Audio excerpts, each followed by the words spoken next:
जैसा कि हमारे साथी ने आपको सारी जानकारी दी, हमें आज सचिवालय में बैठे हुए 60 दिन हो गए हैं पूरे, और सरकार की तरफ से हमें कोई वहाँ से मिलने नहीं आया है। हमने सारी जगह हमने सीएम हाउस अपना वो रखा था धरना, फिर उसके बाद हमने एलजी हाउस रखा, फिर उसके बाद हम 27 अक्टूबर से हम सचिवालय गेट नंबर 6 के सामने बैठे हुए, पर ना तो एलजी सरकार और ना दिल्ली सरकार जो सीएम है हमारे उनकी तरफ से हमें किसी ने भी मतलब ना मिलने बुलाया है और ना वो लोग हमारे पास आए हैं। हमें काफी समस्याओं को वहाँ पर सामना करना पड़ा। जैसे ही सरकार ने बहुत परेशानियां हमारे आगे वहाँ पर करे, हम फीमेल भी है और लेडीज भी है, जेंट्स भी है। वहाँ के जो वॉशरूम है, वहाँ के वॉशरूम राजपूतों की सरकार कहती है कि जगह जगह हमने वॉशरूम बनाए हुए हैं, गाँव में जा जाके भी हम वॉशरूम यूज करवा रहे हैं, पर वहाँ की जो सरकार है उन्होंने इतनी बदतमीजी मतलब की हुई है कि रात को वॉशरूम भी बंद करवा देते हैं। जब बहुत परेशानी आई, हम रात भर वहाँ पर मतलब हमने अपना डेरा ही कहते लगा रखा था, और वहाँ जो पानी वगैरह वो भी बंद करवा दिया। आसपास के जितने भी वहाँ सरकारी दफ्तर थे उन्होंने वो सब में मना कर दिया कि जो ये धरने पे बैठे हुए वो यहाँ पर वॉशरूम यूज नहीं करेंगे, और ना पानी देने के लिए मना कर दिया। जो हम लोगों की मदद कोई करता है, गुरुद्वारे से खाना आता था हम साथियों के लिए, तो उसको भी उन्होंने वहां पर बंद करवा दिया। मतलब सरकार इतनी बदतमीजी पे आई हुई है। एक तो उन्होंने 10,000 लोगों को बेरोजगार किया, परेशान किया। उनकी ये कहने को 10,000 लोग हैं और उन्होंने 10,000 परिवार को बर्बाद किया है, क्योंकि उसके पीछे उनके माँ बाप है, बच्चे हैं, उनको कैसे वो लोग करेंगे, वो चीज इन्होंने नहीं देखी। सरकार की आपसी लड़ाई में कि एलजी कह रहा कि मैं और सीएम कह रहा कि मैं, उन दोनों की लड़ाई में पिसा कौन? 10,000 लोग, उनका परिवार। उन सरकार को ये नहीं दिखाई दे रहा। सरकार सोच रही है कि सरकार हमसे है, हम सरकार से नहीं है।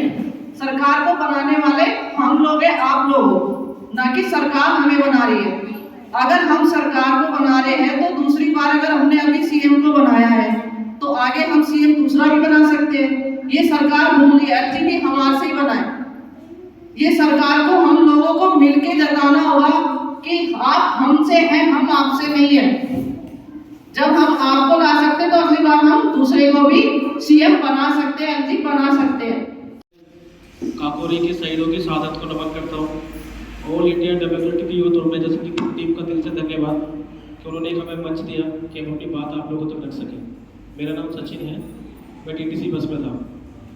अभी कुछ अक्टूबर में 31 अक्टूबर लास्ट था, उसमें सरकार का एक फरमान आया कि 31 अक्टूबर को लास्ट तुम्हारा आखिरी दिन होगा, और जो सिविल डिफेंस के जो 40 अलग अलग विभाग थे, टीटीसी तो एक अलग विभाग है, जो बसों में अपने बसों में यात्रा की सबने, बस में एक वर्दी पहने हुए एक व्यक्ति या युवती वहाँ पर रहती थी जिसको मार्शल बोलते हैं, तो उनकी नौकरी पूरी खत्म हो चुकी है, और उससे अलग जो अन्य 40 विभाग हैं उन लोगों की नौकरियाँ खत्म हो चुकी है।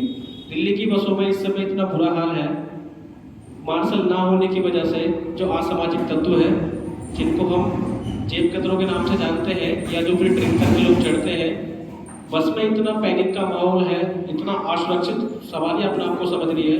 हम भी बस से सफर करके आते हैं, हम भी देखते हैं जो असामाजिक तत्व है उनका भय बिल्कुल निकल चुका है। आए दिन वो ड्राइवर कंडक्टर को, सवारियों को धारदार हथियार से जख्मी कर रहे हैं। तो दिल्ली सरकार ने सबसे बड़ी मूर्खता वाला काम यही किया है कि जो दिल्ली की सुरक्षा है, महिलाओं की, बच्चों की, बुजुर्गों की, दिल्ली सरकार के गलत फैसले ने उनकी पूरी सिक्योरिटी को कॉम्प्रोमाइज़ किया है। हमारा जो आंदोलन है आज उसको 60वां दिन है, लगभग कि 2 महीने पूरे हो चुके हैं। दिल्ली सचिवालय पर हमारा प्रोटेस्ट चल रहा है। 10,792 की हम लोगों की संख्या थी, जिससे कि हमारे जो साथी हैं उनका घर परिवार चल रहा था, जिसमें से 40 से 45% हमारे जो साथी वो किराए पर रहते थे।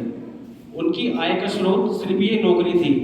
अब सरकार ने उस नौकरी को छीन लिया तो ये लोग सड़कों पर आ गए हैं। और मैं आपको बताना चाहूँगा, हमारे 7 से जो 8 लोग हैं वो शहीद हो चुके हैं, क्योंकि वहाँ पर रात में इतनी ठंड होती है, कुछ लोग बीमार हैं। अब आप ही बताइए, जब किसी का घर जिस नौकरी से चल रहा है, अगर वो नौकरी चली जाएगी तो वो इंसान तो वैसे ही आधा हो जाएगा, मानसिक रूप से कमजोर हो जाएगा।